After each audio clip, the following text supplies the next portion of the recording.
नमस्कार, विंध्या टाइम्स में आपका स्वागत है। मध्य प्रदेश के पूर्व मुख्यमंत्री राज्यसभा सांसद दिग्विजय सिंह कल रीवा दौरे पर थे।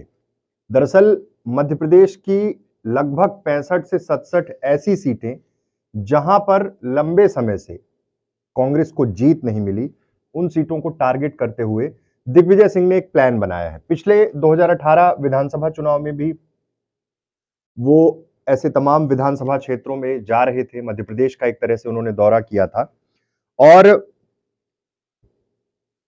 संगत में पंगत इस तरह का एक कार्यक्रम लॉन्च किया था।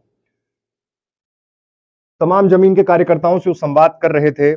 2018 में विंध्य में भी आए थे, लेकिन विंध्य के परिणाम किस तरह के रहे आपके सामने है। 2023 विधानसभा चुनाव को लेकर दिग्विजय सिंह ने जो प्लान बनाया है, उसमें ऐसे जिले जहां पर लंबे समय से कांग्रेस को जीत नहीं मिली, लगभग 3 बार से जहां पर जीत नहीं मिली, ऐसी सीटों को सीधे तौर पे वो टारगेट कर रहे हैं। पिछली बार जब रीवा दौरा हुआ था लगभग 2 महीने पहले, तब रीवा विधानसभा, उसके बाद मनगवा और त्योंथर में उन्होंने कार्यकर्ताओं की बैठक ली थी। ये बैठक एक तरह से ट्रेनिंग प्रोग्राम रहता है। मीडिया को अलाउ नहीं किया था पिछली बार भी, इस बार भी, और इस बैठक में बूथ लेवल पे जो उनका कार्यकर्ता है उससे वो संवाद करते हैं और साथ ही मंडल, सेक्टर, पोलिंग बूथ, इन तीनों से जो कार्यकर्ता निकल के आते हैं, जो सीधे तौर पे पोलिंग बूथ में काम करते हैं, उनसे बात करते हैं, उनसे संवाद करते हैं। कल जब रीवा में थे तब प्रेस कॉन्फ्रेंस की। प्रेस कॉन्फ्रेंस में पहले पंचायती राज दिवस पर जो प्रधानमंत्री नरेंद्र मोदी का रीवा में कार्यक्रम हुआ उस पर बात की, जमकर आरोप लगाए, डेटा चोरी का आरोप लगाया, पेगासस से जासूसी का आरोप लगाया और भ्रष्टाचार के मुद्दों पर भी बात की। शिवराज सिंह चौहान पर भी आक्रामक रहे, शिवराज सिंह चौहान को जमकर घेरा, लाडली लक्ष्मी योजना पर उन्होंने बात की और जिस तरह से नारी सम्मान योजना जो कांग्रेस लेकर आई है उस पर भी बात की। रीवा के तमाम स्कैम्स पर बात की और कहा कि जो भी भ्रष्टाचार हुए हैं उनकी जांच होगी जब सरकार बन जाएगी। कैसे होगी, क्या तरीके होंगे, देखना बहुत महत्वपूर्ण होगा, क्योंकि 18 में भी ये मुद्दा था और उस समय जो प्रभारी मंत्री रीवा में थे लखन घनघोरिया, उन्होंने एक प्रेस कॉन्फ्रेंस में कहा था कि रीवा से कोई जनप्रतिनिधि चुनकर नहीं आया है तो कैसे मुद्दों की जांच कराएं। इधर भी वही कवायद है जो बीजेपी में चल रही है। दरअसल भाजपा भी बूथ स्तर पर ही चीजों को मजबूत करने की कोशिश कर रही है और बूथ स्तर पर उनकी तैयारी इस तरह से है जिस तरह से पहले प्रिपरेशन रही है बीजेपी की, यानी कि बूथ में जाना। और ये जो अभियान चल रहा है मध्य प्रदेश भाजपा का, बूथ विजय संकल्प अभियान, उसके तहत रणवीर सिंह रावत जो प्रभारी हैं रीवा के, वो पिछले दिनों सिरमौर में थे। अलग अलग खेलों के माध्यम से कार्यकर्ताओं को उत्साहित करना ये बीजेपी की एक रणनीति है। उसके बाद अलग अलग खेलों का आयोजन करना। 4 मई से 14 मई तक ये भाजपा का अभियान चल रहा है, बूथ विजय संकल्प अभियान। देखिए, अभियान, संकल्प अभियान, तमाम चीजें ये करंट के जो इश्यूज है ना उसको भी कोरिलेट करते हैं। दिग्विजय सिंह ने पहला प्रहार कल किया प्रधानमंत्री नरेंद्र मोदी की रीवा वाली सभा पर और कहा कि जिस तरह खाने के पैकेट में भी घोटाला किया गया। फिर 3 भाजपा की बात की, शिवराज भाजपा, महाराज भाजपा, नाराज भाजपा।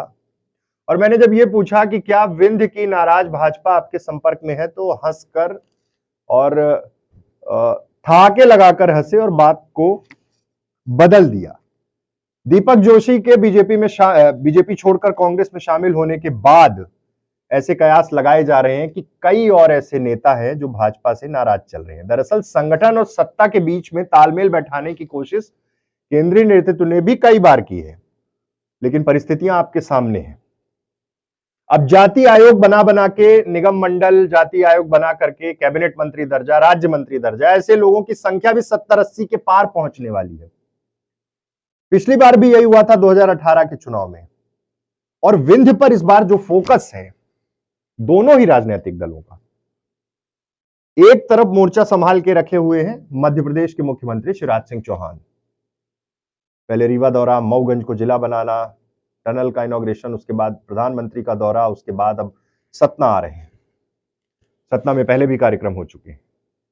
विंध्य जिसने प्रचंड जीत दी थी, इस बार डर तो है सरकार को, इसीलिए सरकार पूरी तरह से प्रोएक्टिव मोड में विंध्य को फोकस कर रही है।